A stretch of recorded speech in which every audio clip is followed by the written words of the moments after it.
All right, hey, what's up?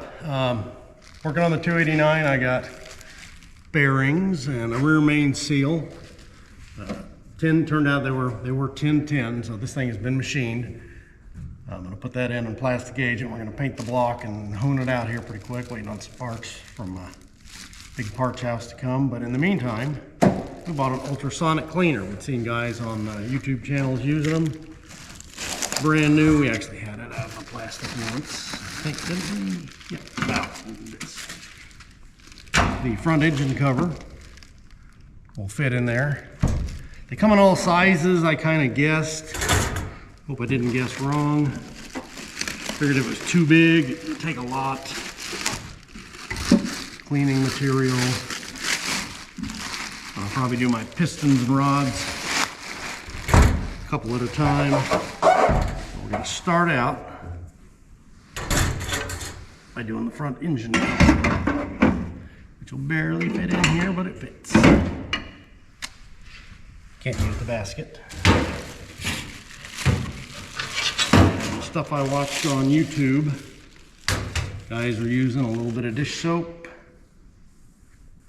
You should mix it in the water. Not much. Okay.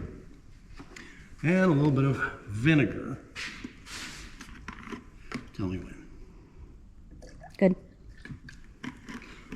Now we're going to fill this thing up. Get it plugged in, turn it on.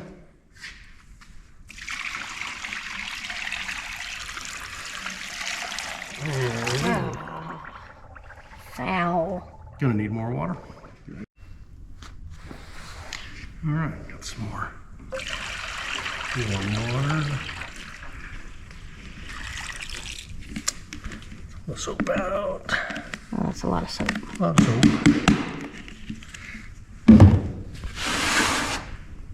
Do you see the fill lines?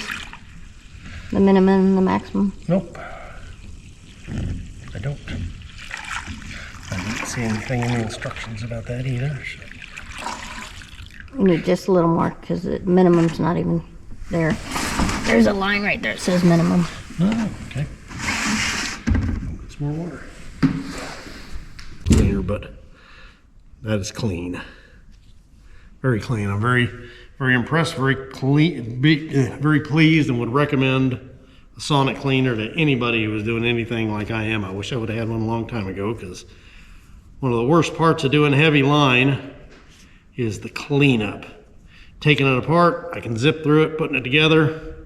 I can do it pretty quick. Cleaning the gaskets and surfaces and is what really bogs you down. And these came out cleaner than I could have got them with solvent and a rag for sure. So thanks for watching. Would highly recommend that, and we'll be back later. I can see on my piston top, this one that I just got out of the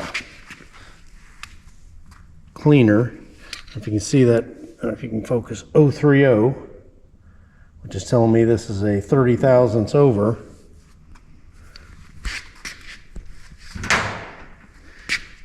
And the micrometer, here's your, this would be for inside, like measuring a bolt, something like this. This, when you shut it, these two little fins are 0. So when you put it in here, you run those to your edges. And I'm getting, yep, 403. See that? Are you getting the number there, 403? Maybe. It's 403, so that's, yeah, we're 30 over. That's why these cylinders are so clean. That was 403, 30 over. It's 30 thousandths, 4.03. 4 inches and 30 thousandths. Okay. So these cylinders, that's why I bought a ridge cutter to cut the ridge off, because normally from the, you can see that line, that's as far as the top ring goes up, and the piston comes up here, and it kind of grinds the cylinder out, so you have this metal lip, and you have to cut that off, or else you're jamming the rings up against there, and you're going to break things. And so you're going to hone the cylinders? I'm going to hone them, but there was no ridge. I used the ridge cutter to cut the carbon off, because there was a carbon buildup, but there's no lip, and that explains why this motor is recently been bored. The crank was 1010 machined, and So this, people that don't know what honing is, can you yeah. explain that? this is a hone. Typically, if you have a brand new cylinder, a machinist is going to machine it to a certain dimension, then he's going to hone it out to a very slightly more dimension, and then probably use a crosshatch tool or a glaze breaker. What I'm using, if these cylinders were old, like they're not old, but if they were, I'd probably run this down a few times to flatten them out, even though you're going to remove a little material. But these are so clean, all I have to do is use this finish hone glaze breaker, crosshatch maker, whatever you want to call it. This is a glaze breaker. Basically, if you're going to reuse the cylinder or after a hone and you just want your nice crosshatch, use this ball thing. You put it in here,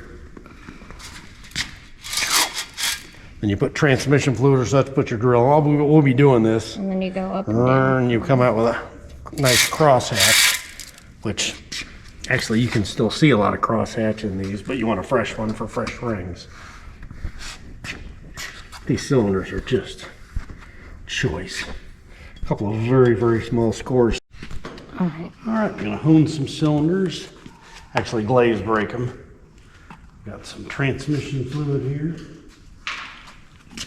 A little bit. And the cylinder wall.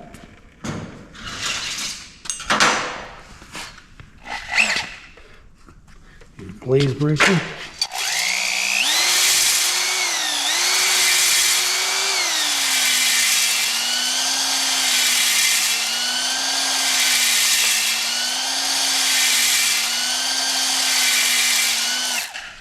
Let's see how that works. Nice. Oh, yeah. Look at that.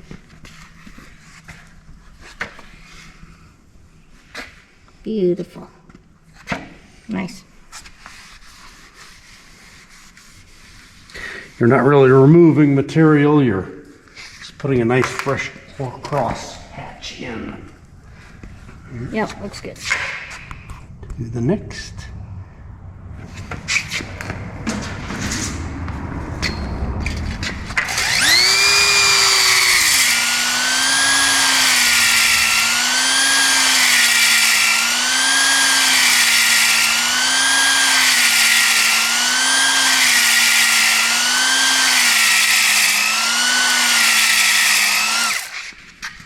Do 8 each time, if I'm counting correctly. This is going to be a fun hot rod motor, but it's not a high buck build, which to me that's part of the fun.